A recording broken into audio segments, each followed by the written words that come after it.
Hey everybody, I've got the gloves. It's time for finishing. There are about 1 million different ways to finish a guitar and to finish a guitar neck. I am going to show you one method that I like, and it's kind of my go-to method lately. I really like it much better than a film finish.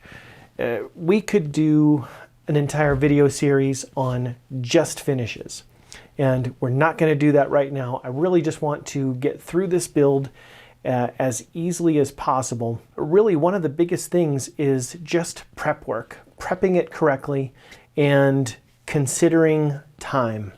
We need to treat time like a material or an ingredient.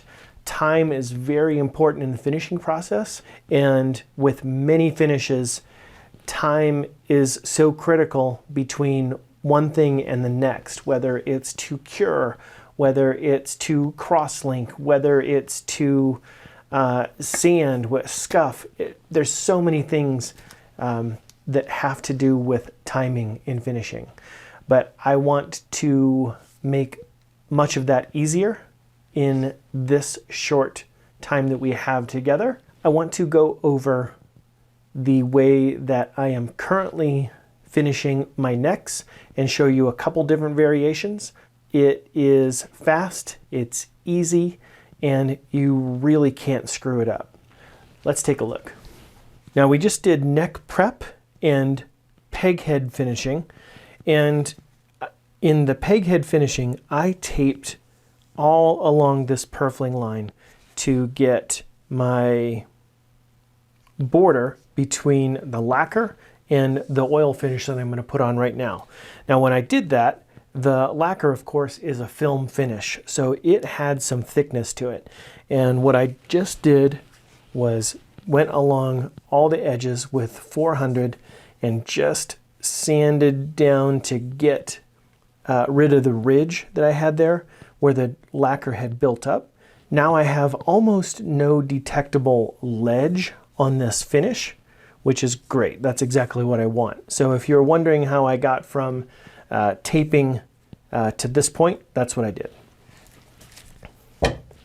Now, throughout the construction series so far, I've been talking about an oil finish, right?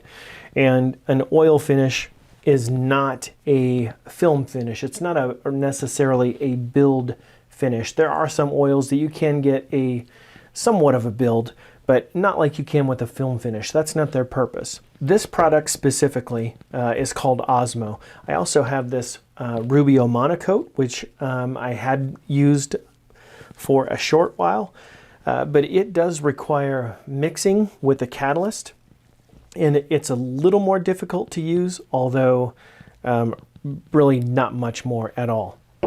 Osmo is a German company, and Europeans in general have been coming out with a lot of products like this. They're called a hard wax oil. They're becoming more and more popular. They're generally a matte finish, but they're super durable, really easy to repair, really easy to apply. This I am going to apply in a few different coats, and it is going to take some time to cure.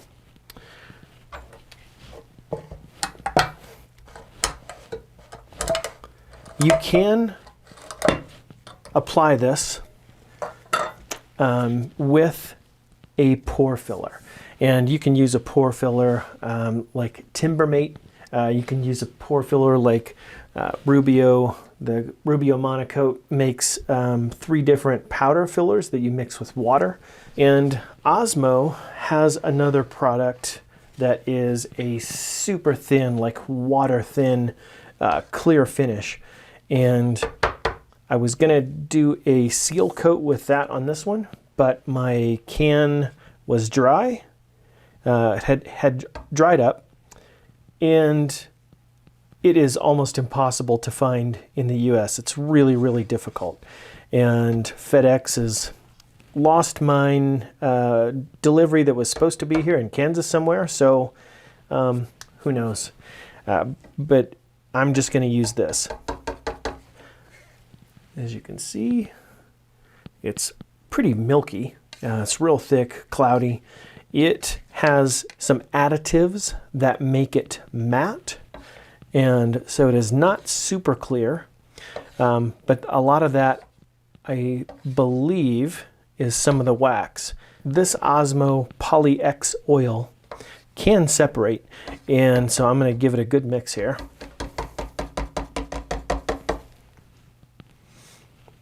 Now, although Osmo is a pretty green product, it can combust, so we do need to be careful with that. Put things out in the open, outside, or in a fire retardant container, or fire safe container, or out in the open air, like on the driveway, until it dries completely and the danger of combusting is gone. I am going to apply this pretty thickly. Thickly, is that even a word? Pretty thick. And I am going to push it down into the pores, make sure everywhere that I want it to be is covered and coated and rubbed in. And then I'm going to let it sit, and it's going to sit there, hopefully absorb into the wood, because this product is designed to absorb into the wood and actually attach to the fibers of the wood rather than just kind of sit on the wood. Then I let it dry for maybe 5, 6, 7 minutes and come back, buff it out, wipe off all the excess. I take a look around, make sure that I'm not leaving anything on the neck, and I'll leave it sit overnight for 10 to 12 hours. And then I'll come back in the morning, do another one of those coats. That'll be coat number 2. Same thing, let it sit, wipe off all the excess, let it dry, and then tomorrow night I'll do the 3rd coat. And then by the end of that 3rd coat, after it dries, it'll be done. If I'm doing a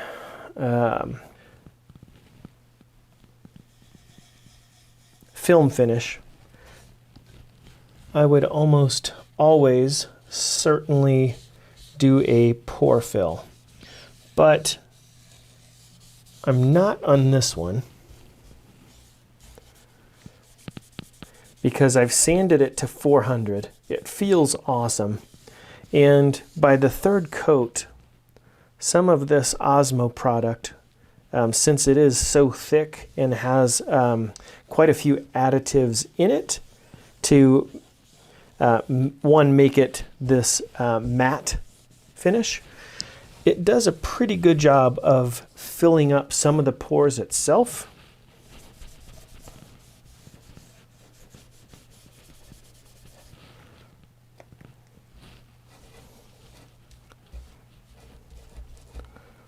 I'm trying not to get any carried over onto the peg head, but even if I do, this oil really doesn't stick to existing finishes. It will wipe right off, which is one of the things that makes it super easy and just a killer finish for ease of use.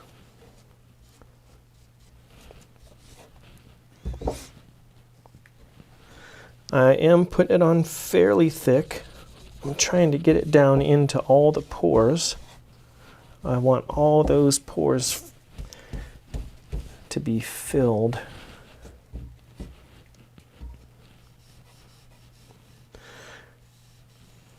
One of the amazing things about this finish is its ability to be repaired.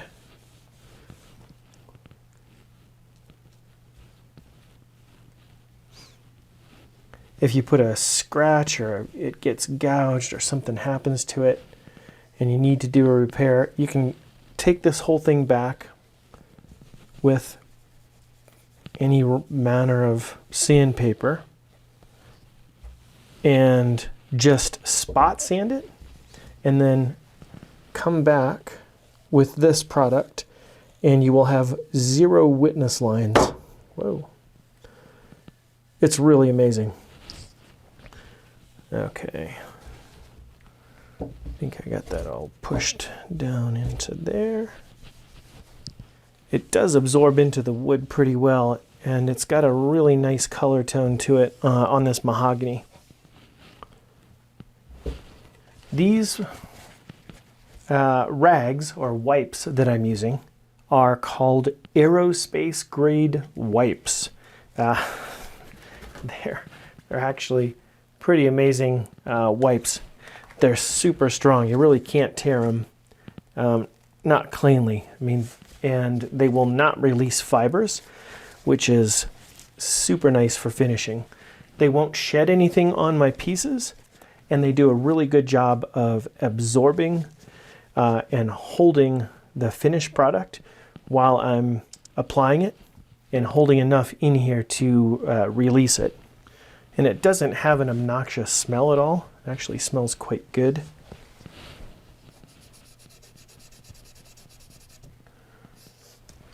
Take a look all over and make sure that you've gotten everywhere that you really want this finish to be. I saw I missed a little spot right there. Let's see.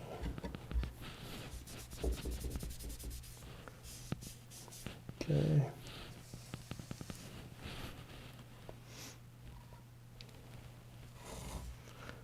These hard wax oils are gaining popularity in the flooring industry, and there's several companies who are doing similar products. But this one, Osmo in particular, is just superb at being able to finish necks with it. All right, enough talking. I'll let this dry for, I guess, about 4 minutes now.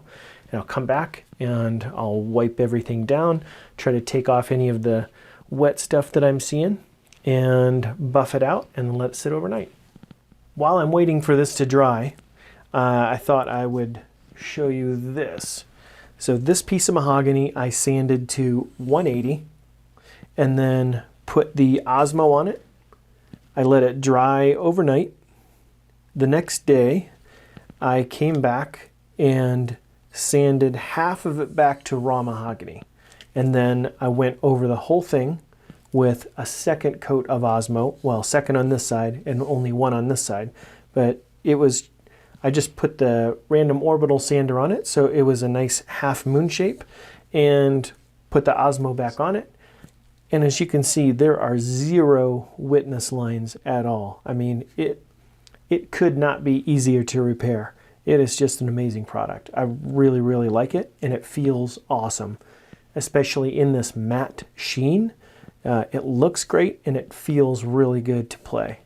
So I just wanted to show you this to kind of show off its repairability and how totally easy it is. All right, my timer is done, so I'm going to take a clean wipe, wipe it down.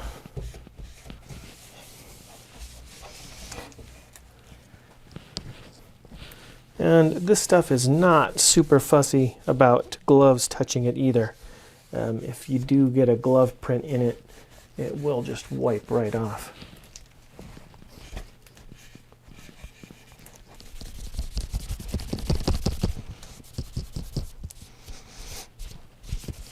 Make sure you don't leave any wet spots showing. We don't want that to sit on top of it overnight, because it will get kind of mucky and goobery if we leave it sit. But if we polish everything off, it dries quite nicely. I think that is it. So I will let this sit overnight and come back and do this in the morning. All right, coat one done. Good morning, everyone. We are getting properly fueled up and ready to put the second coat on this neck. Feels great after drying overnight, and ready to put this second coat on. This stuff doesn't separate terribly, but I still like to give it a good mix, even after only 10 or 12 hours. You really don't have to do anything to this stuff at all in between coats. And it just goes down so thin and so evenly and nicely. Really don't have to do anything at all. I may burnish it with steel wool or the fine abrasive pad after this coat, just prior to that last final third coat, but really it just doesn't need much at all. Okay, second coat going on.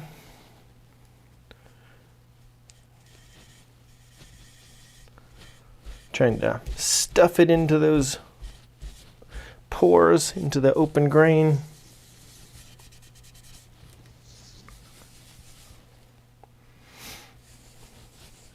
And it's okay to leave this on a little bit thick because we're going to wipe it all off anyway. It doesn't really matter.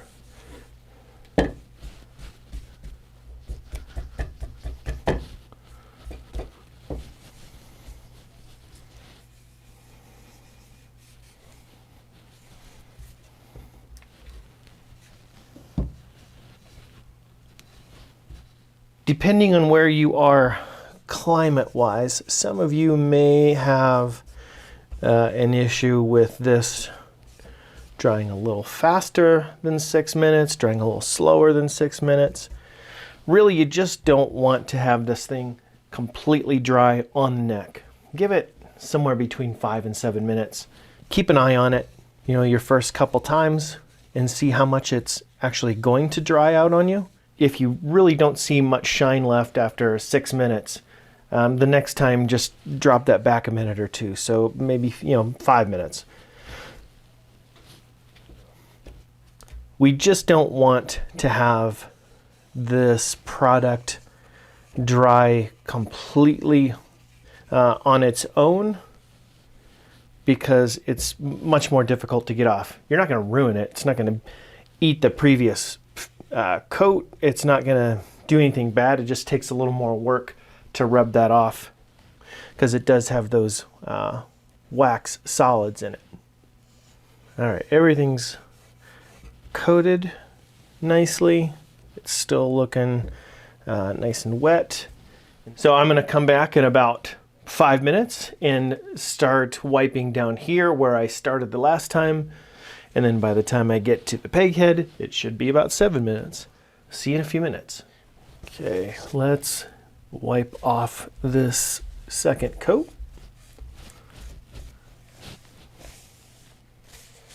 This really just could not be easier to apply. Now, the other product I mentioned, this Rubio Monocoat, it's a two-part. And I said that it was a little more cumbersome to mix, but it is really just a one-coat application, hence the name Monocoat.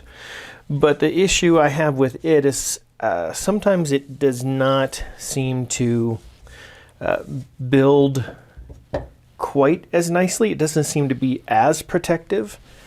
And although in a pinch, it is super easy, and its repairability is just as good as this Osmo product, but I just don't think it protects quite as well and does not feel quite as good as this matte Osmo. The Rubio has just a little bit more shine to it. Not much. It's an Osmo 3031 clear matte. They have it in several different sheens.